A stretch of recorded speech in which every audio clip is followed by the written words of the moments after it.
आप देख रहे हैं इंडिया टाउन न्यूज, भारत की बात। नमस्कार, आप देख रहे हैं इंडिया टाउन न्यूज और मैं हूं आपके साथ सुरभि शुक्ला। स्वागत है आपका हमारे खास बुलेटिन खबरें राजनांदगांव में। तो चलिए खबरों की शुरुआत करने से पहले एक नजर डालते हैं आज की हेडलाइंस पर। शिक्षा मंत्री के इस्तीफे की मांग, जय स्तंभ चौक पर छात्रों का हल्ला बोल, केंद्र के खिलाफ की नारेबाजी।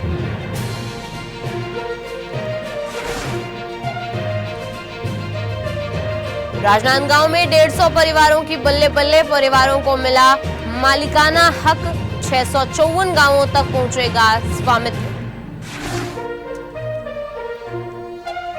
वन महोत्सव में हरियाली का संकल्प, वन विभाग का हरियाली अभियान तेज, एक पौधा एक संकल्प एक बेहतर कल, खैरागढ़ में वन महोत्सव का आयोजन। मौसम ने ली करवट, उमस के बाद बारिश से राहत, ठंडी हवाओं के साथ मौसम हुआ सुहाना।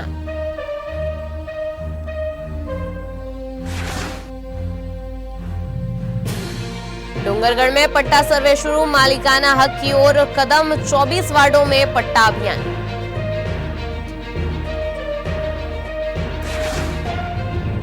राजनांदगांव में सोमवार को जय स्तंभ चौक उस वक्त छात्रों की आवाज का केंद्र बन गया जब बड़ी संख्या में विद्यार्थी हाथों में तख्तियां लेकर सड़क पर उतर आए। मौका था केंद्रीय शिक्षा मंत्री धर्मेंद्र प्रधान के इस्तीफे की मांग को लेकर किए गए प्रदर्शन का। छात्रों ने शिक्षा व्यवस्था से जुड़े मुद्दों को लेकर केंद्र सरकार के खिलाफ जमकर नारेबाजी की और कहा कि लगातार उठ रहे शैक्षणिक मामलों और छात्रों की समस्याओं को देखते हुए शिक्षा मंत्रालय को जवाबदेही तय करनी चाहिए। प्रदर्शनकारियों ने नैतिक जिम्मेदारी का हवाला देते हुए केंद्रीय शिक्षा मंत्री के इस्तीफे की मांग कर दी। आपको बता दें कि जय स्तंभ चौक पर जुटे विद्यार्थियों ने हाथों में पोस्टर और तख्तियां लेकर अपनी नाराजगी जाहिर की। छात्रों का कहना था कि शिक्षा क्षेत्र में पारदर्शिता, बेहतर व्यवस्था और छात्र हितों को प्राथमिकता देने की जरूरत है। प्रदर्शन के दौरान विद्यार्थियों ने सरकार से शिक्षा व्यवस्था में सुधार के लिए ठोस कदम उठाने की मांग की। वहीं पुलिस प्रशासन ने सुरक्षा व्यवस्था बनाए रखने के लिए मौके पर बल तैनात किया। दरअसल शांतिपूर्ण तरीके से चले इस प्रदर्शन के दौरान छात्रों ने साफ संकेत दिए कि अगर उनकी मांगों पर जल्द ध्यान नहीं दिया गया तो आने वाले समय में आंदोलन को और बड़े स्तर पर किया जाएगा। ये चीज गलत है और इसकी अकाउंटेबिलिटी सरकार को लेनी चाहिए। I want to say something because I'm a NEET aspirant. I have prepared for NEET examination from last 2 years.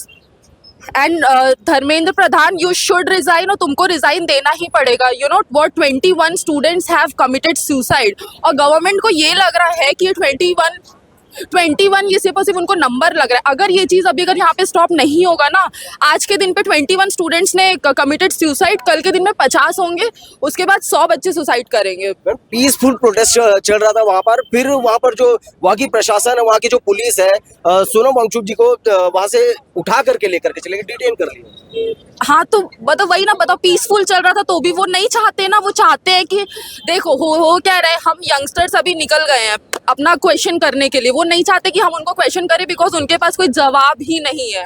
कितनी मेहनत करते हैं। I am preparing for last 2 years for NEET examination. You know, मैं भिलाई में 1 साल थी, it was so fucking tough. हम अपने कोचिंग का भी अगर आप देखोगे फीस 1-1 लाख से सर ऊपर है। we all are coming from a middle class background और मैं लिख के दे सकती हूँ 70 to 80% जो कॉम्पिटिटिव एग्जाम का जो तैयारी कर रहे हैं वो सिर्फ और सिर्फ मिडिल क्लास फैमिली से। यू नो व्हाट, आप किसी भी नेता मंत्री को देख लीजिए, उनके जो बच्चे हैं दे वो study in foreign countries. Social media में सबको पता है सुबह से लाठी चार्ज किया गया, जबकि 1 मंथ से पीसफुल प्रोटेस्ट चल रहे हैं सर। किसी बच्चे ने, जैसे मैं बोलना नहीं चाहूंगी, पर जो नेपाल में जो हुआ वैसा तो हम नहीं कर रहे हैं ना। हम तो अपना हक मार रहे हैं सर, चुपचाप शांति से। राजनांदगांव के बसंतपुर स्थित अस्पताल में इलाज के दौरान बच्चे की मौत के मामले ने अब राजनीतिक रंग ले लिया है। आपको बता दें कि घटना से नाराज युवा कांग्रेस कार्यकर्ताओं ने अस्पताल के बाहर प्रदर्शन करते हुए स्वास्थ्य मंत्री श्याम बिहारी जायसवाल का पुतला फूंका और सरकार के खिलाफ जमकर नारेबाजी की। वहीं इस मामले में स्वास्थ्य विभाग की शुरुआती जांच में बड़ा खुलासा हुआ है।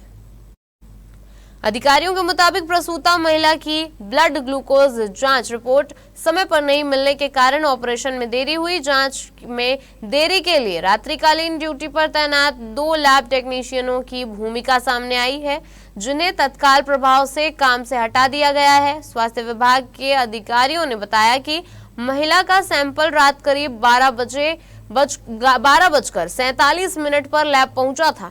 नियमानुसार गंभीर मरीजों की रिपोर्ट तय समय सीमा में जारी होनी थी, लेकिन रिपोर्ट सुबह मिलने के बजाय दोपहर करीब 12:30 बजे तक पहुंची। इस देरी को प्रारंभिक जांच में गंभीर लापरवाही माना जा रहा है। अधिकारियों का कहना है कि सिर्फ लैब स्तर पर ही नहीं बल्कि डॉक्टरों की तरफ से भी समन्वय की कमी सामने आई है। जांच में यह बात सामने आई है कि प्रसूता की रिपोर्ट जल्द उपलब्ध कराने के लिए लैब से सीधे संपर्क करने का वैकल्पिक व्यवस्था करने की कोशिश नहीं की गई। फिलहाल जिला चिकित्सा अधिकारियों की टीम पूरे मामले की जांच कर रही है। अब देखना होगा कि जांच रिपोर्ट में और कौन कौन सी लापरवाहियां सामने आती हैं और जिम्मेदारों पर आगे क्या कार्रवाई होती है। जी, कल एक प्रसूता महिला जो रामाटोल से आई थी यहाँ डिलीवरी कराने के लिए, उनके ब्लड रिपोर्ट्स को मिलने में जो देरी हुई, जिसके कारण ऑपरेशन देर से हुआ। इस संबंध में जो 2 लैब टेक्नीशियन रात्रिकालीन ड्यूटी में इन्वॉल्व थे, जिनके कारण रिपोर्ट देर से जनरेट की गई, उन दोनों को तत्काल प्रभाव से कार्य से हटा दिया गया है। और HLL के और हमारे दोनों स्टाफ को बड़ी हिदायत दी गई है कि इस तरह की पुनरावृत्ति कभी नहीं होनी चाहिए।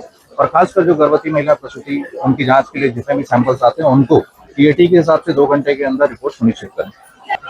विगत दिनों जिला अस्पताल में 100 बिस्तर अस्पताल में एक नवजात बच्चे की मौत हो गई। प्रसव दौरान प्रसव पीड़ा में मां तड़पती रही और मां की रिपोर्ट, ब्लड की रिपोर्ट 10 घंटे के ऊपर होने के बावजूद ब्लड रिपोर्ट नहीं आई और अंत में बच्चे को अपनी जान गंवानी पड़ी। मैं बता देना चाहूँगा, यह पहला वाक्य नहीं है।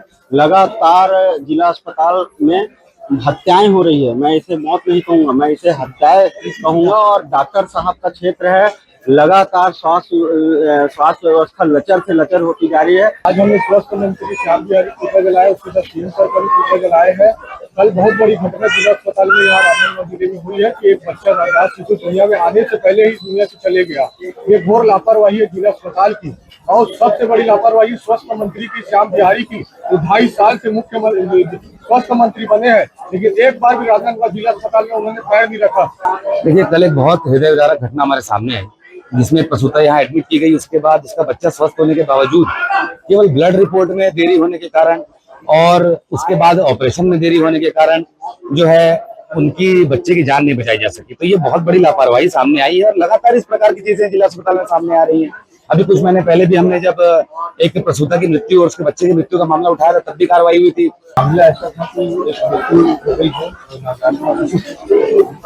यहाँ राजनांदगांव में, और वो भी इनकी लापरवाही से हुआ है। प्रशासन हॉस्पिटल के प्रशासन को, और ये आप जैसे डॉक्टर का ये तरह डॉक्टर से जुड़ा और डॉक्टर ने, और यहाँ पे अगर ऐसी घटनाएं होगी, इससे पहले भी संज्ञान में कई बार बातें आ चुकी है और कई बार ज्ञापन दिया जा चुका है। राजनांदगांव में पिछले 2 दिनों से जारी उमस और गर्मी के बीच मंगलवार सुबह मौसम ने अचानक करवट ली। आसमान में छाए बादलों के बाद कुछ देर के लिए बारिश हुई, जिससे लोगों को तपती गर्मी से राहत मिली और ठंडी हवाओं के साथ मौसम सुहाना हो गया। सुबह तक जहां गर्मी और उमस से लोग परेशान थे, वहीं अचानक बदले मौसम ने शहरवासियों को चौंका दिया। थोड़ी देर हुई बारिश ने वातावरण में ठंडक घोल दी। हालांकि बारिश ज्यादा देर तक नहीं चली, लेकिन इसके बाद भी आसमान में बादलों का डेरा बना हुआ है। मौसम का मिजाज देखकर लोगों को अब तेज बारिश की उम्मीद नजर आ रही है। बादलों की आवाजाही और ठंडी हवाओं के बीच ऐसा लग रहा है कि कभी भी जोरदार बारिश हो सकती है। किसान और आम लोगों की भी अच्छी बारिश की आस लगाए हुए हैं।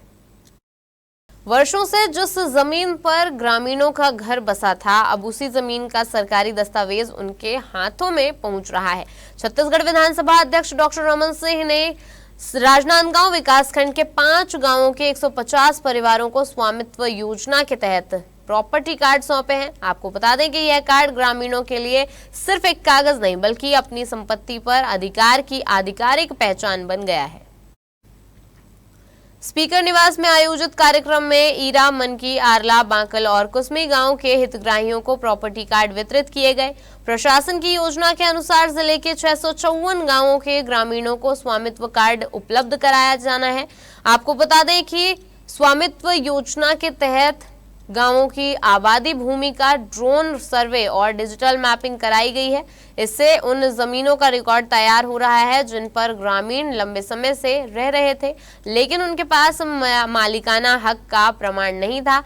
अब प्रॉपर्टी कार्ड मिलने के बाद ग्रामीण अपनी संपत्ति का कानूनी उपयोग कर सकेंगे। कार्यक्रम में डॉक्टर रमन सिंह ने कहा कि स्वामित्व कार्ड ग्रामीणों के लिए सम्मान और अधिकार का प्रतीक है। उन्होंने बताया कि योजना के माध्यम से ग्रामीण परिवारों को उनकी आवासीय भूमि का प्रामाणिक रिकॉर्ड उपलब्ध कराया जा रहा है। कार्यक्रम के बाद विधानसभा अध्यक्ष ने जिले में स्वास्थ्य सुविधाओं को मजबूत करने के लिए एम्बुलेंस और स्वच्छता वाहन को हरी झंडी दिखाकर रवाना किया। इससे ग्रामीण क्षेत्रों में स्वास्थ्य सेवाओं और सफाई व्यवस्था को बेहतर बनाने में मदद मिलेगी। दरअसल स्वामित्व योजना के तहत मिलने वाला प्रॉपर्टी कार्ड अब ग्रामीणों के लिए संपत्ति की सुरक्षा, बैंकिंग सुविधाओं तक पहुंच और भविष्य में जमीन से जुड़े विवादों को कम करने का माध्यम बनेगा। राजनांदगांव में शुरू हुई यह पहल आने वाले समय में हजारों ग्रामीण परिवारों को अपने घर और जमीन पर अधिकार का मजबूत आधार देगी। आज राजनांदगांव जिले के 654 गांव में प्रॉपर्टी कार्ड आवास का स्वामित्व पट्टा तैयार हो रहा है। इसमें से 186 ग्राम में अंतिम प्रकाशन हो चुका है।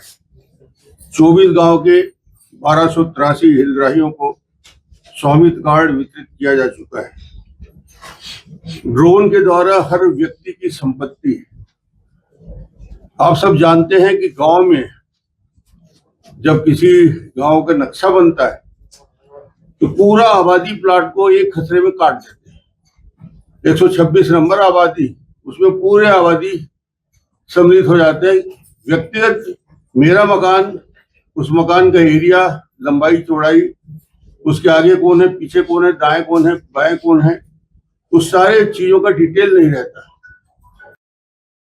राजनांदगांव में आयोजित कलेक्टर जनदर्शन में एक ऐसा मामला सामने आया जिसने ग्रामीण व्यवस्था और पशुपालन से जुड़े गंभीर संकट की ओर प्रशासन का ध्यान खींचा। आपको बता दें कि ग्राम हरड़वा, पोस्ट बरबसपुर, तहसील छुरिया के बड़ी संख्या में ग्रामीण अपनी चारागाह और शासकीय भूमि को बचाने की मांग लेकर जिला कलेक्ट्रेट पहुंचे।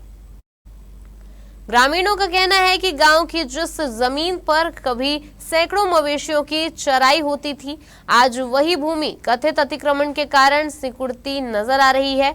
आपको बता दें कि ग्रामीणों के अनुसार धीरे धीरे कब्जे बढ़ने से पशुपालकों के सामने अपने मवेशियों को चराने की बड़ी समस्या खड़ी हो गई है।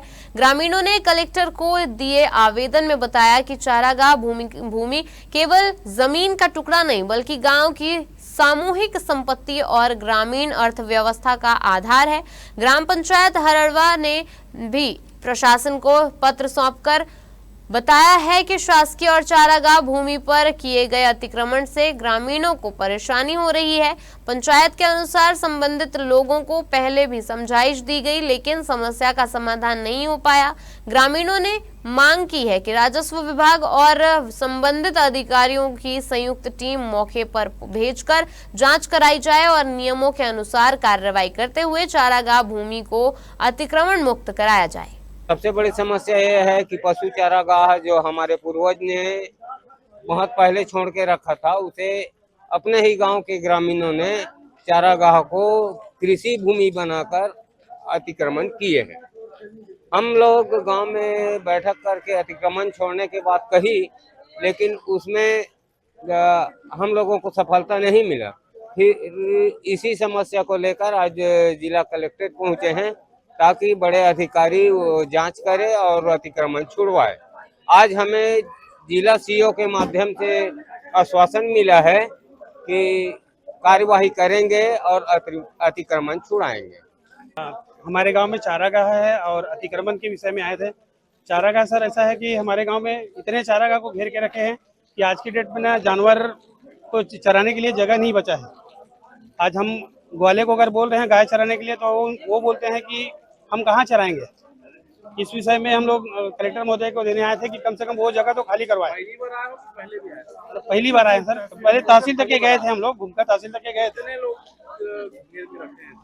ऐसे तो सर पूरा गांव ही है, कुछ तो पूरा गांव घेर के रखे हैं सर। 80% 90% तो पूरा घेर के ही रखे हैं। शहर में यातायात व्यवस्था को दुरुस्त रखने के लिए लगाई जाने वाली बैरिकेडिंग और अन्य सामग्री अब खुद ही अव्यवस्था की तस्वीर पेश कर रही है। वीआईपी कार्यक्रमों के दौरान लगाए गए बैरिकेड, कोन और यातायात उपकरण कार्यक्रम खत्म होने के बाद भी कई जगहों पर लावारिस हालत में पड़े रहे। आपको बता दें कि हालात यह है कि सुरक्षा के लिए इस्तेमाल होने वाला सामान अब लोगों के लिए परेशानी और शहर की छवि पर सवाल बन गया है। राजनांदगांव के पुराना बस स्टैंड सहित कई प्रमुख चौराहों और सड़क किनारे यातायात विभाग की सामग्री लंबे समय से बेतरतीब पड़ी दिखाई दे रही है। कहीं बैरिकेड टूटे हुए हैं तो कहीं इनके रिफ्लेक्टर गायब हो चुके हैं।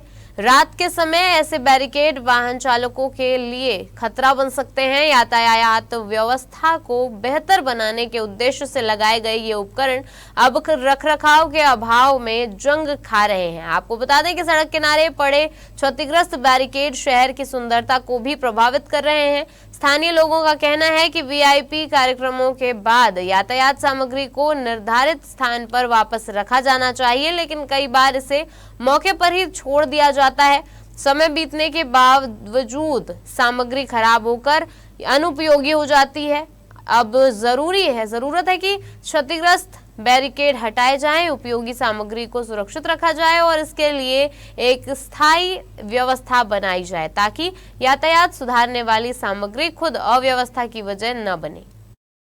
तो चलिए अब वक्त हो चुका एक छोटा सा ब्रेक का। बने रहिए इंडिया टाउन न्यूज के साथ। क्या आप बाल झड़ने से परेशान हैं? अब अपनाइए प्रकृति की शक्ति, पाइए घने चमकदार बाल और खूबसूरत दमकती त्वचा। प्रकृति का वरदान Rukhsana shine herbal beauty combo kit, प्राकृतिक जड़ी बूटियों से तैयार। अब पाइए खूबसूरत चमकते बाल और त्वचा। हर्बल गुणों से भरपूर ये कॉम्बो आपके बालों और त्वचा की देखभाल में मदद करता है। अब उपलब्ध Amazon, फ्लिपकार्ट और नीचे दिए गए लिंक पर अभी ऑर्डर करें और हर्बल केयर का अनुभव लें। भारतीय जनता पार्टी के संकल्प पत्र में शामिल आवासीय पट्टा और भूमि स्वामित्व के वादे को धरातल पर उतारने की कवायद तेज हो गई है। जी हां, आपको बता दें कि नगरपालिका परिषद और तहसील कार्यालय के राजस्व विभाग की संयुक्त टीम ने सोमवार से शहर में पट्टा सर्वे अभियान की शुरुआत कर दी है।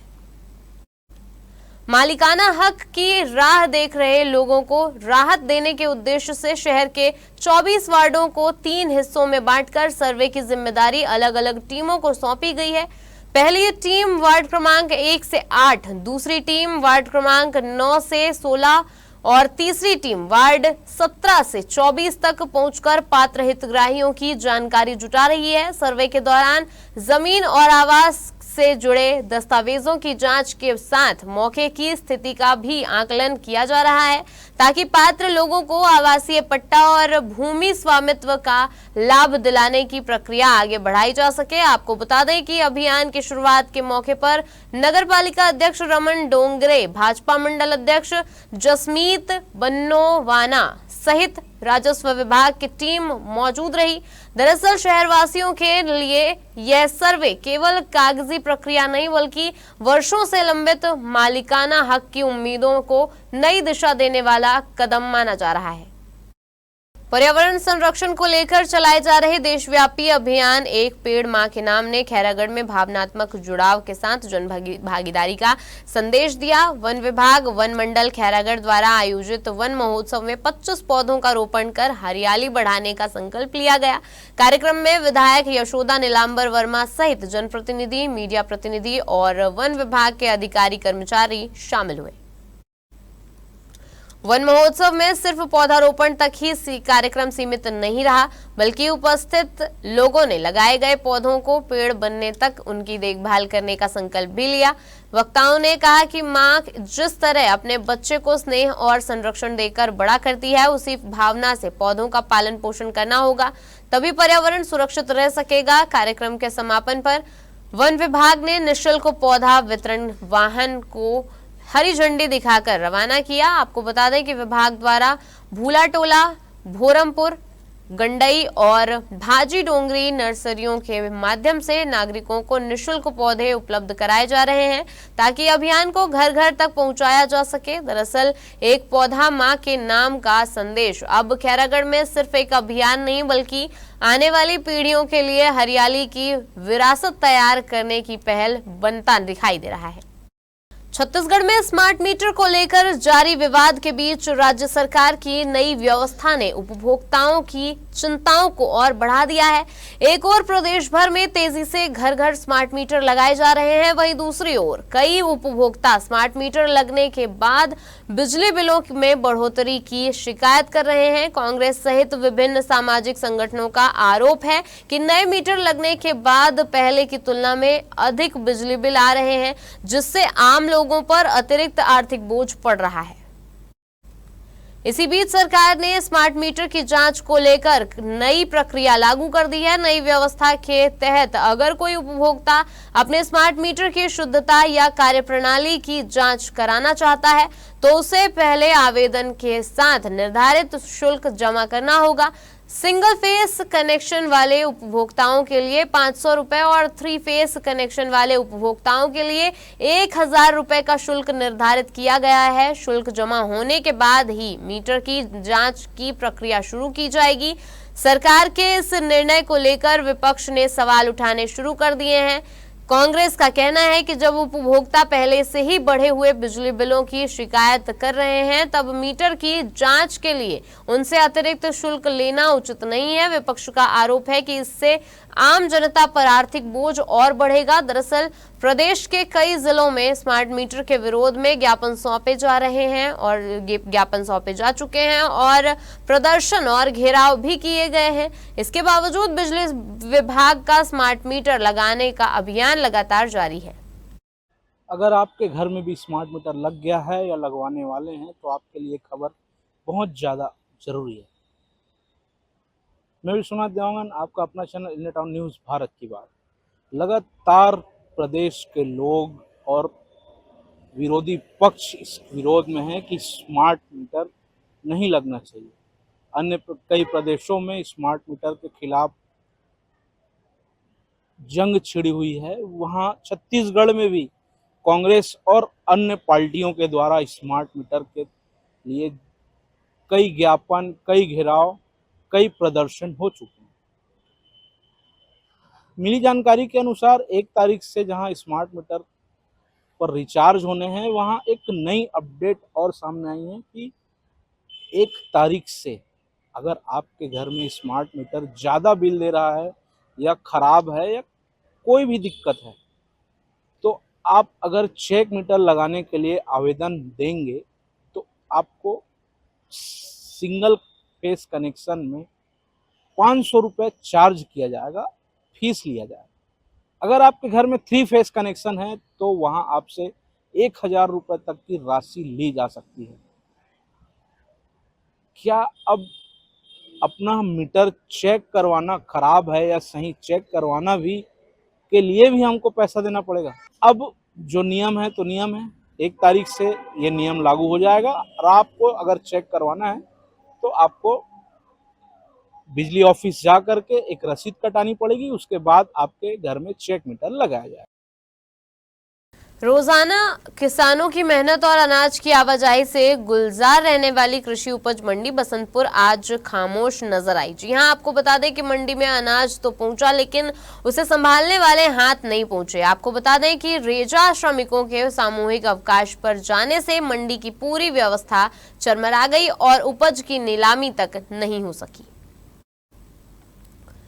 दरअसल कृषि उपज मंडी बसंतपुर में रेजा श्रमिकों के सामूहिक अवकाश पर रहने से मंडी की व्यवस्थाएं पूरी तरह प्रभावित रही। श्रमिकों की अनुपस्थिति के कारण अनाज, दहलन, तिलहन और मसालों सहित विभिन्न कृषि उपजों की नीलामी प्रक्रिया नहीं हो सकी।